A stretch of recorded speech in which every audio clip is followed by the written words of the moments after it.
Hello there, guys. Glad to see you watching another video of mine. In today's video, I'm introducing a new segment called 5 minutes till kickoff.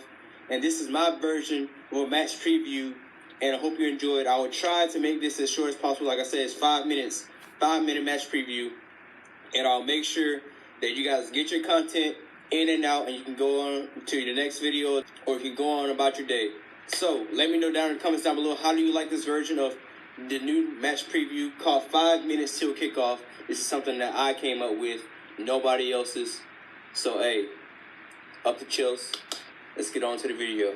Starting with Lampard's press conference, he's obviously been asking questions about our current form, and Lampard has made it clear that we shouldn't be complacent, but we should be proud of the progress that we have made so far. I'm just paraphrasing, but that's essentially what he said. Now, he did say that Ngolo, Ross Barkley, Antonio Rudiger, and Andreas Christensen are all out of contention for this game. That pretty much solidifies Tomori and Zuma spots, who've been playing fantastic. And I think in a game like Burnley, where we know that they're going to play with a low block, but their two strikers, Ashley Barnes and Woods, are very physical. And I think in a game like this, Zuma will stand out the most because he tends to thrive in games where he's playing up against physical strikers, right? And he's going to need to be physical because of how Burnley like to play. You obviously know they play with two pretty much target men. The ball gets hoofed up to Ashley Barnes, and he pretty much lays it off for Woods and Woods pretty much does the rest, right? Or, you know,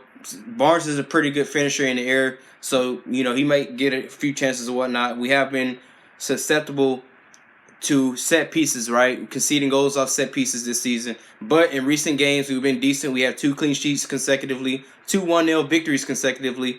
And obviously, Burnley, we all know how Burnley is going to play and set out. They're going to play with a low block, frustrate us, and try to hit us on the counter or set pieces, right?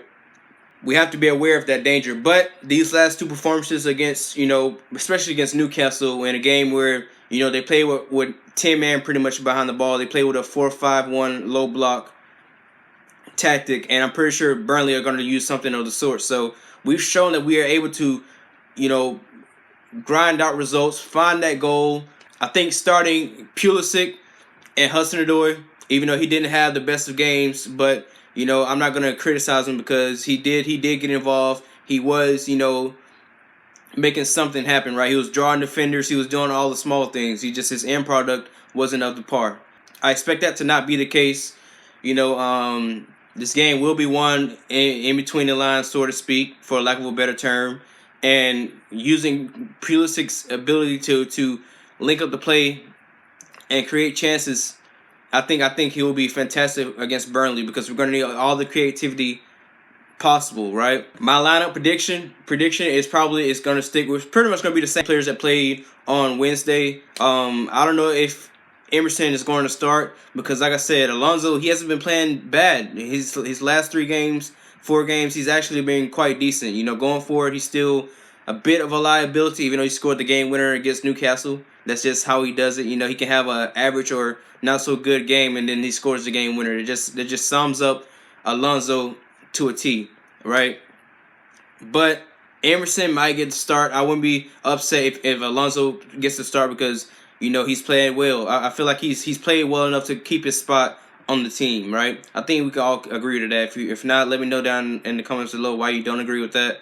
Obviously, Kovacic and Jorginho are going to play. They've been fantastic, superb in that midfield. And one criticism I do have is not really a criticism. It's just me asking a player to do something that I don't think that's in his DNA to do, and that's just be more aggressive with his touches, like with Ruben. Well, we miss Ruben so much. That game against Ajax, he would have thrived in so much because they had so much space in the midfield, and I just want a midfielder that can just drive and break the lines, right? Midfielders like that are key to teams because when we play teams that like to play with a low block or teams that, you know, pretty much give you the midfield and space because they're so focused on the flanks, right? A game against Ajax where we had the midfield pretty much, it would have been great to have a player that can just receive the ball and penetrate between the lines, right? Break the lines and create chances that way. But Obviously, those two are going to start. Mason Mount's probably going to be the third member since Barkley is out and whatnot. I don't expect Billy Gilmore to make an appearance. I already given you my front three, pretty much. If Pulisic on the right-hand side and Hudson-Odoi on the left, and they can interchange between the games, have that creative freedom, and also Tam Abraham. Will Lampard go with that lineup? I'm not sure. He could change it up. He could switch it up. I do believe Mason Mount deserves a bit of a rest, but that's just me. Anyways, I know this is a bit rambling on. It's a little bit over 5 minutes, but I'm working on it, right? 5 minutes. This is your new segment, 5 minutes till kickoff, and this is the match preview to the Burnley versus Chelsea game. Up to Chelsea, and I'm out.